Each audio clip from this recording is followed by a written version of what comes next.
Hello, my wonderful people. Good morning, good afternoon, good evening, depending on where you are. Please listen to this very important and breaking news.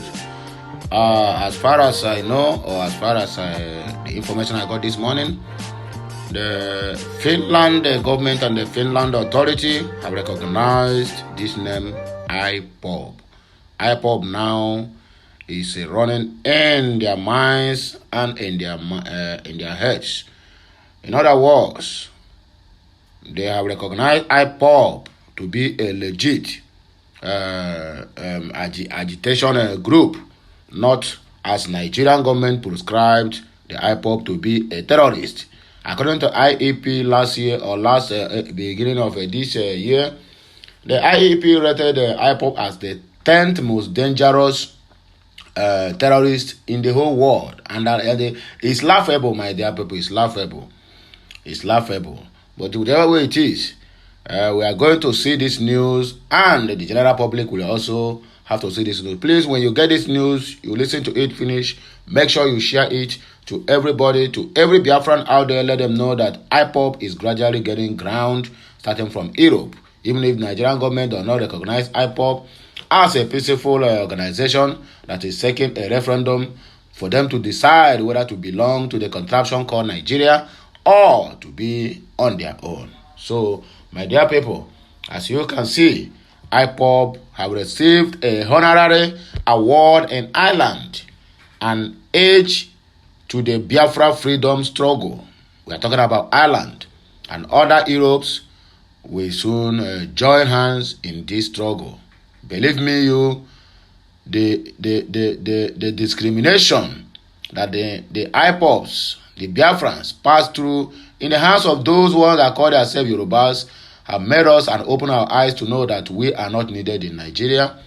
So that is the truth. And the daylight robbery to our own Biafran son, His Excellency Peter Obi, have shown us that the Southeast have nothing to do with this contraction called Nigeria. We are moving forward. Breaking news. IPOB received a honorary award in Ireland, an age to the Biafran freedom struggle. That is one of them.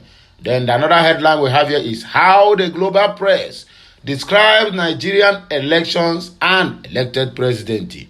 They have already come out and tell you that what they had on 25th of February and 18th of March is never an election. It's far short. Even a primary school principal can conduct this and be perfect in it.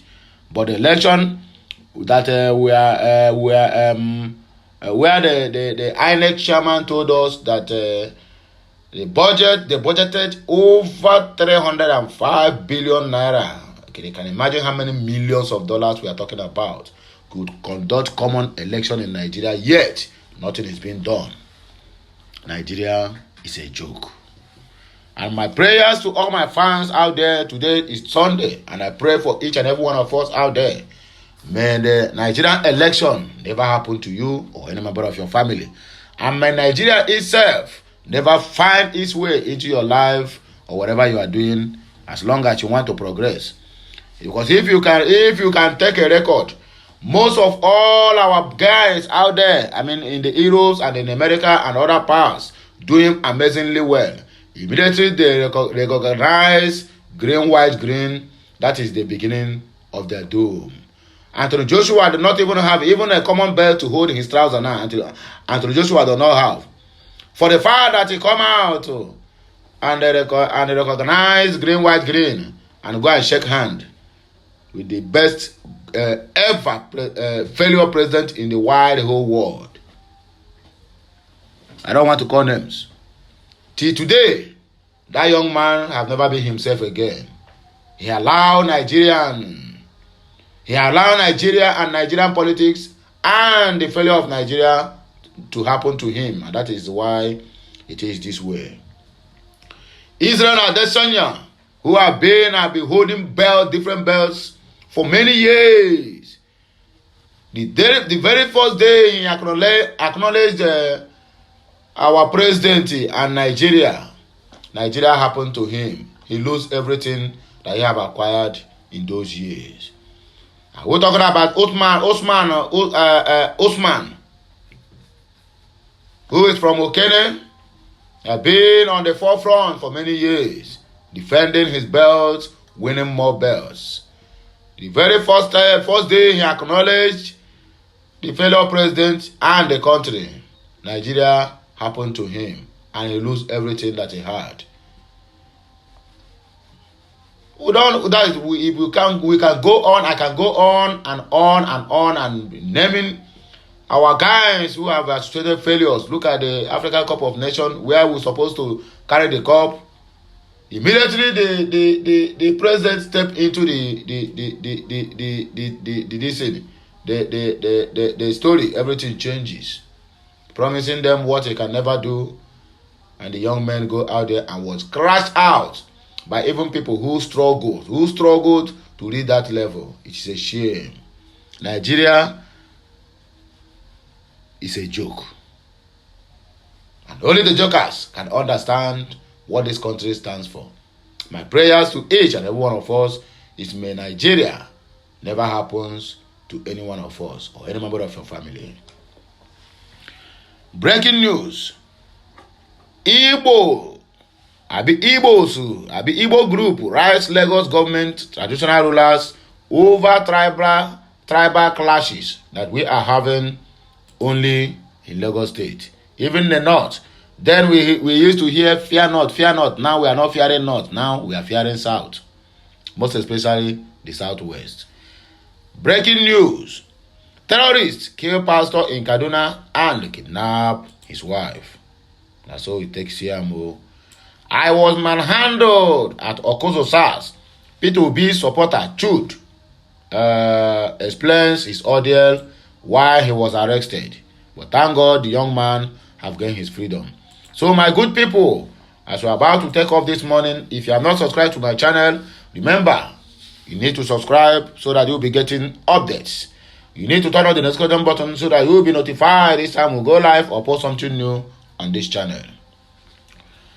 And one more thing, today is Sunday. Make sure either you go to church or you go wherever, anywhere you feel that is what is giving you power or what is protecting you in any form. So you need to go to that place, worship and do what, and acknowledge them for a better experience or for a better success or a better results in whatever you are doing. So my people, in case you are wondering who is here, my name never changed. I still remain the one and only Amandia Neze Okute from Okute's Daily Talks Corner, bringing to us this Sunday morning broadcast. And this is the channel where you can hear nothing but the truth. We don't paint words, and we tell you the undiluted truth about the things of life, about the Nigerian struggle, about the Biafran agitation, and about other shenanigans happening both inside the government and outside the government of Nigeria. So my good people, make on do what? Make on tighten on the seat belt, because we are about to take off. It is early in the morning, and the atmosphere is still very calm. There's no sun. So please listen attentively. IPOB received honorary award in Ireland and urged the Biafran freedom struggle.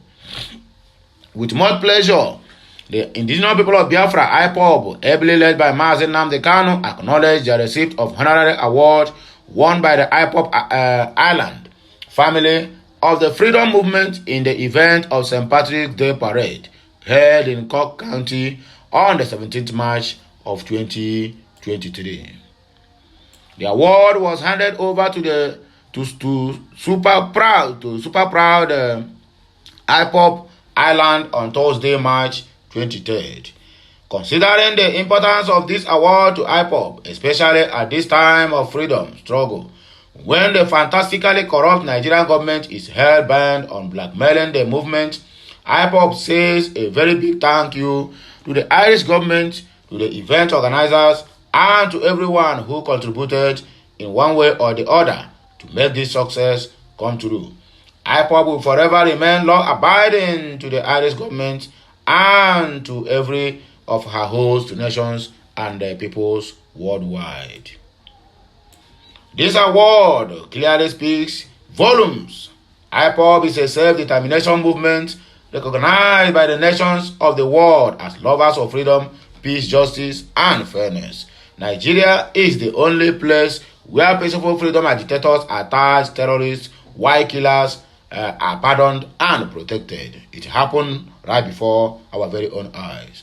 IPOB further expresses optimism about the future and the possibilities it holds for more wins and awards in this kind.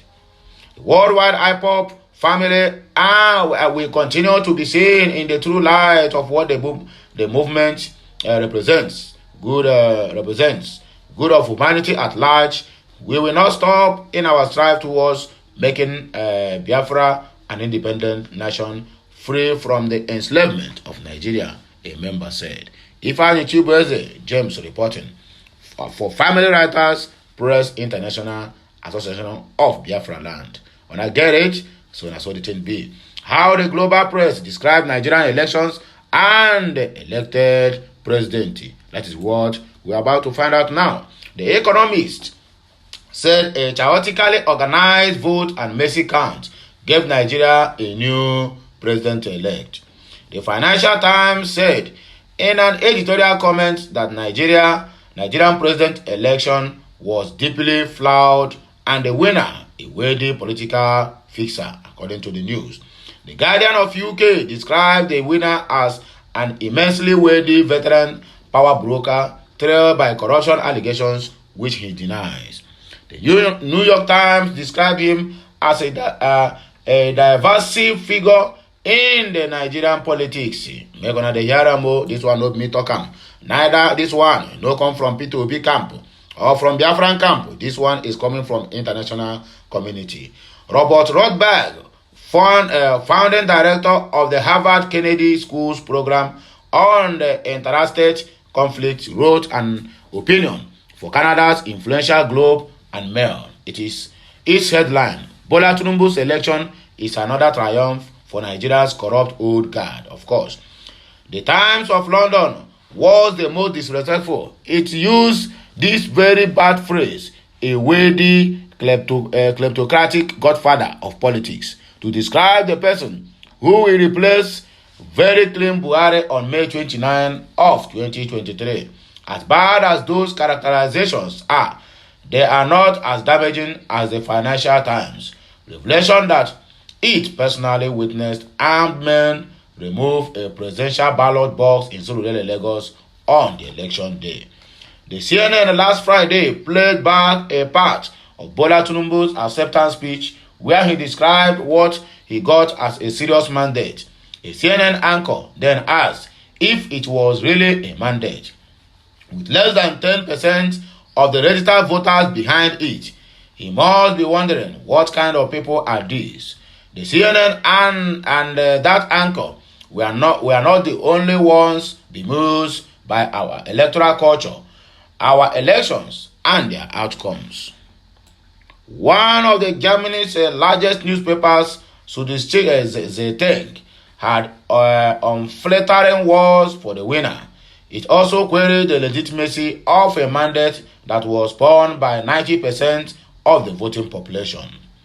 Al Jazeera ran a special report on how the election was disrupted in Lagos last Saturday. The headline is, How Violence Robbed Nigerians of Their Votes, denying them to exercise their civic rights. The Washington Post quoted Matthew Page, associate fellow with Chatham House Africa program, as accusing INEC of making both deliberate and unintentional mistakes. They raised the hopes about the election and its transparency, and then they dash them. When the opposition says the process was broken, it is hard to argue with them. You get it? Because they have a lot of liars out there who are bent on painting white, black, and black blue. Foreign election observers from the U.S. International Republican Institute and the National Democratic Institute summoned up their opinion on the election as failing well short of Nigerian citizens' legitimate and reasonable expectations. Under the year this one, Sabi, I have spent the past 5 days reading informed commentaries and listening to credible voices. I have not seen read or had a single positive review of the said election in any credible media in any country of the world. I have been around long enough to conclude that Tinubu's 2023 mandates is rivaled in content, texture, and review probably only by Shehu Shagare's verdict of 83 mandates. Other newspaper headlines from around the world. Australia, this one is what the Australian newspaper says and their own newspaper. A drug baron wins the presidential election in Africa's biggest economy. Then listen to this. Poland, Nigeria chooses a known drug lord as leader. This is how bad it have gotten. Now, this is how they are describing the so-called president-elect. Then Canada, in their own quote, said, depression, anxiety, uncertainty beclouds Nigeria's political space. A drug kingpin wins the election. This is what stinking in the African most highest economy. That is Nigeria. Look at how people are downgrading us. Giant of Africa from out. This story, this issue is serious than you people can imagine. Canada, he said a drug kingpin. Then Poland said a drug lord. Then Austria said a drug baron. That is what they used to describe our so-called president-elect. We don't move forward. We are moving forward. We will see how all these things will end. Igbo group rights Lagos government traditional rulers over tribal clashes in Lagos State. The Omu Igbo Young Progressive Association has all the traditional institutions and the Lagos State government to take extra precautions to safeguard the lives and property of both Igbo and non-Igbo residents of the state.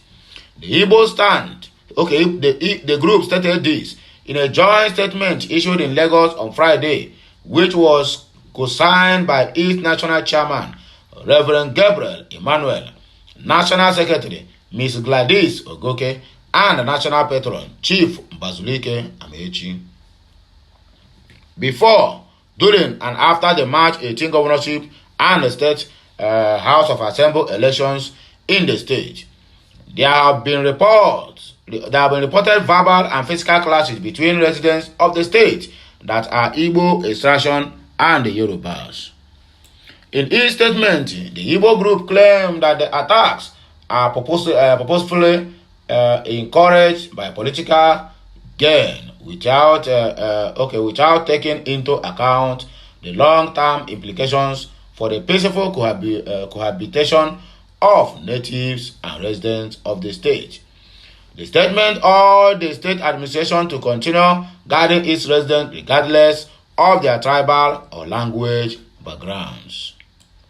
The reported attacks in the state were deemed completely unacceptable by the group in its statement entitled Threats and Attacks on Igbos and Non-Igbos Residents in Lagos State. The statement reads in part, the Omu Igbo Youth Progressive Association believes in one Nigeria and also believes that every Nigerian citizen is free to live, work, and do his or her legitimate businesses in any part of the country without being terrorized or subjected to threats of any kind. To this effect, we hereby call on the governor of Lagos State and traditional rulers to publicly condemn these attacks and put a stop to them. If I hear, condemn what? People who are supporting it, people who are busy foiling it. Look at so-called president-elect. On a live TV, he come out. When they want to speak the bad one, they will make it in a language that the world will not understand. Ethnic profiling. Coming out to call the Igbo that they come to Lagos State in 12 years old. The Lagos State that have made the Igbo that have made Lagos State what it is at this very moment. Development here and there, buying lands where that is only water. They will sanfill it, build whatever mansion they want to build. This is the only way you can pay them back. Now they came to Lagos at 12 years old. Who is living? Which parents will allow their children to live their family? No matter, even if they are motherless, there must be somebody out there, either siblings or either neighbors, uncles, and aunts to take care of that person until the person is of age to go out there to hustle for themselves. And you are claiming, do you think Igbos are destitute like the Yorubas or the Hausas? Do you think all those allies that full Lagos State that never attended school for once, they begin to be on the streets as early as at the age of 8? Igbos are not like that. Igbos are being trained well, no matter what. He came out on the national TV and said that we came to Lagos 12 years old. Why we cannot vote for APC or vote for him? As if you own Lagos. As if you know the history of Lagos. As if you are a Lagosian. This one is a story of a bat calling himself a bird. You are not a Lagosian. Nobody even know the state you come from. Nobody even know your real identity. Yet, you are still fermenting trouble in Lagos. They call you president-elect. The only way you can address the issue of tribal clashes they're having in Lagos is for you to come out and fuel it with fire. Yet, so-called Festus Kiyamu, or Bayo Ononoga and the rest of them, never summon him or call DSS to investigate his statement. We are waiting for a response from Lagos State government guaranteeing the security of the lives and properties of everyone resident in Lagos State, irrespective of their tribes or religion. You don't have to wait for anything. Igbos have endured enough of all this nonsense because they refuse to learn. You are still waiting to hear from them. The people you are waiting to hear from, instead of them to say anything meaningful, they will fuel this crisis for it to continue. The best thing, and it is right time for the Igbos to do what? To go back to their state and develop their state. They should stop this system of Okamanama. You go out there, you become the best, but when you go back to your home, you are nothing. Enough is enough. Go back, every Igbo man or Biafran out there, it is high time you go back to their homes and build your homes and develop it. Anybody that needs a business, we flew in to there, either they come by water or by road. Buy your businesses and go back to wherever they're coming from. After all, Igbos can travel all the way from here to any part of the world looking for something to import into the country. So why they cannot find you come when you have what they needed? They will surely come. Lagos is not the only state. As a matter of fact, Igbos are contributing 65 to 70% of the revenue being generated in Lagos State that they used to boast. Rubbish. Terrorists kill pastor in Kaduna and kidnap wife. This one is happening in that same country. A pastor of Evangelical Church Winning All, Ekwa, in Kaduna State, Reverend Musa Mairem, has been reportedly killed by some unknown terrorists. Reports obtained by Nigeria News revealed that the terrorists invaded the Kaswan Magani area of the Kajauru local government area and attacked the cleric at his residence Buddha too. Look, this is the issue we are having, and we are still complaining about it. This is what happened in Kaduna State. This southern Kaduna, this Kajuru area is being occupied by Christians. The attack on this very southern Kaduna is one out of none. They keep on attacking these people. Their own method, what they are planning is what people have never revealed. They want to condemn every Christian in that very state and make it all Muslim states. That is the only place that they keep on attacking on daily basis. And the government of the day are not doing anything about it. After El Rufai, he bring out another APC government again to continue the Islamization agenda that they have in the whole wide world, in the whole wide Nigeria. Confirming the attack in a statement made available to newsmen on Sunday, the Kaduna State Chairman of the Christian Association of Nigeria, CAN, Reverend Joseph Hayab, said the attackers stormed the community on Thursday, killed the clergy, and also abducted his wife, while over 100 people abducted from the different parts of the state in the past were released. This is normal business now.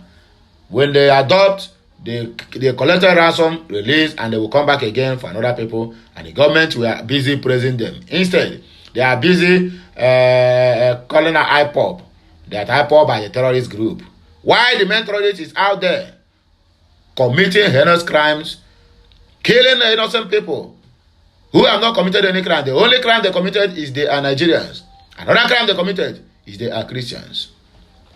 He explained that the report showed that Over 100 people were abducted and have been in the terrorist camp for over 6 months, especially in local government areas of Kauri, Jeba, Kachina, Kagako, and Kajori. All is Christians. I have noted that at least 3 clergies were abducted about after the presidential election. Adding that the terrorists were demanding the sum of 50 million naira as ransom from one of the clergies who is still in their custody. And the state, Kaduna state government, El Rufai, did not feel it is necessary to sue the federal government to court over insecurity in his own state. Not once, not twice can this man will come out on the national TV and condemn what is happening to the Christians in Kaduna state. Yet, they took federal government to court over another redesign policy. On our way done, on our arts is being opening one after the other. It started one day, and now one day all these things will stop. Mark my word.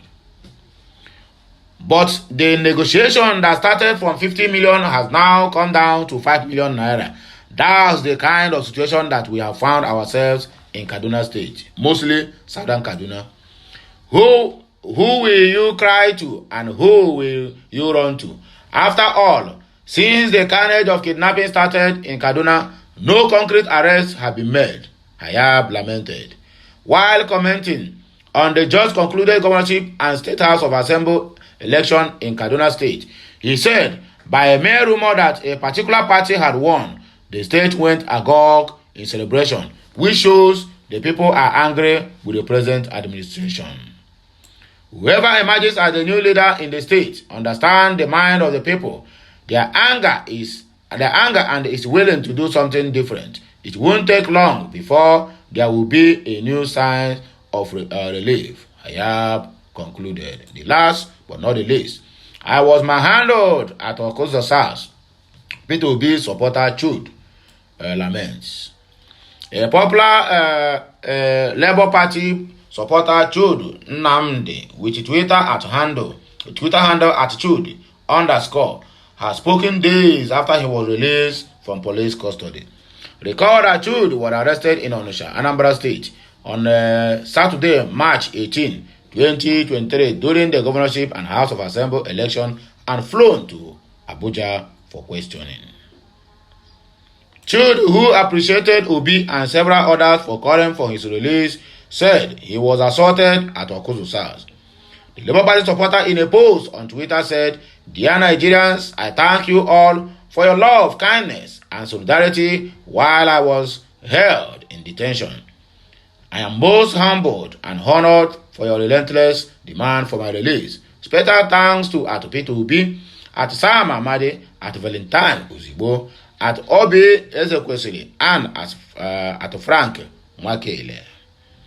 Big thanks to great personalities who made concerted efforts to get me released. At Aisha Yusuf, at Yele Sowore, at Yakafanchan, at Yano Sakanko. The list is too long. I appreciate you all. I am thankful to the Atu Rufi Dare, at David Hunduyin.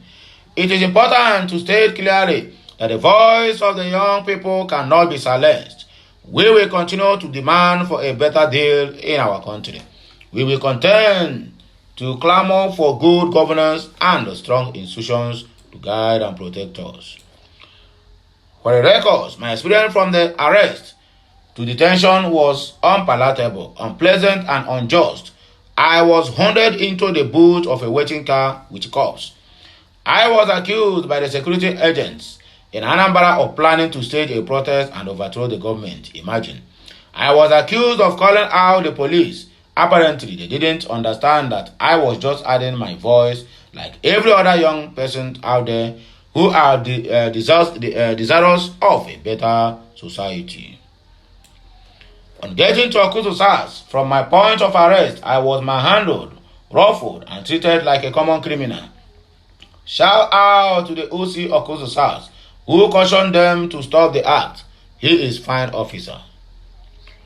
The cyber crime units of Interpol were just too good. They represent the finest version of the Nigerian police. I hope other units of the Nigerian police can emulate them. They also parade the smartest and most brilliant sets of Nigerian police. Going forward, it is important to state that the Nigerian police needs to be insulated from political interference as a critical enablers of societal progress and development. The institution is in need of independence from the mechanizations of political actors. And here we go take stop, and here we go take carry our kaya, so that we go do what? We go to move right, because we still have enough to tell my people here. So if you guys subscribe to my channel, endeavor to do that as soon as possible. Turn on the notification button so that you will be notified each time we go live or post something new on this channel or another channel related to Okute Daily Talk. I still remain your one and only Amandia Neze, speaking from Okute Daily Talks Corner, where we give to you the undiluted truth about everything that is happening in Nigeria, outside Nigeria, in Biafra land, and outside Biafra land, and also in the Yoruba Nation Agitation Forum. So my good people, please, make on pass on this message. Make sure this message go from hand to hand to hand to hand until it gets to those ones who will do what? Who will also know that the Biafran struggle is still up and going. That nothing is going to stop the agitation as long as we do it with clean hands. He said, he who come to equity must do what? Must come with a clean hands. And that's what the thing take be. So my good people of Biafra, now here, me, I got to sign out. Make on enjoy on a Sunday, and make on do what? Make on cook rice Sunday, and invite me. I will come to enjoy in your home. Have a nice day. May the good Lord bless us, the Father, the Son, and of the Holy Spirit. He bless us in Eke, bless us in Ori, bless us in Afo, and also bless us in Ankwo, the 4 market days. Bye for now, my people. I am signing out.